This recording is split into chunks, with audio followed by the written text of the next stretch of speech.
Meron ako ditong kalahating kilong talong. Ayan, hiniwa ko na yan. Lalagyan ko ito ng cornstarch.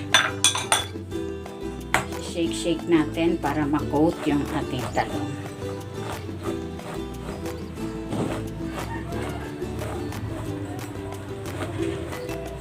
Ayan, okay na ito. Pwede na natin itong iprito. Maglalagay ako ng cooking oil. Salang na natin. Kung hindi ka pa nakapag-subscribe sa aking channel, please subscribe at i-click mo na rin ang notification bell para lagi kang updated sa aking latest recipes.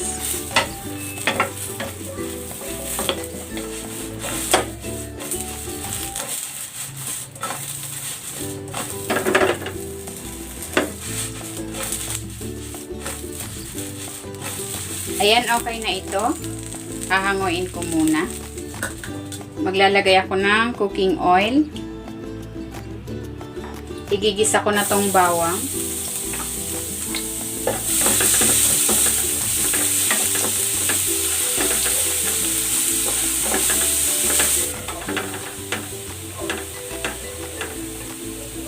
Ilalagay ko na rin tong sibuyas.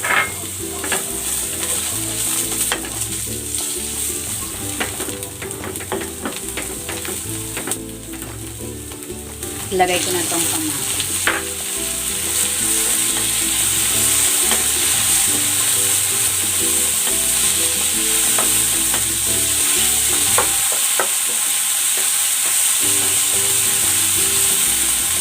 Ilalagay ako ng bagoong.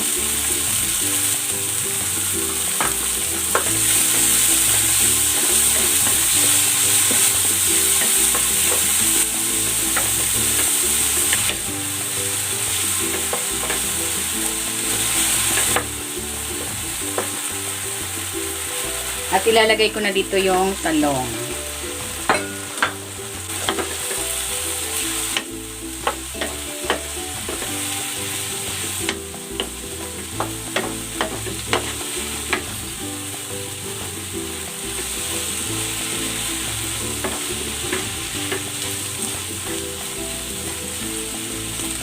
Ilalagay ko na itong siling green.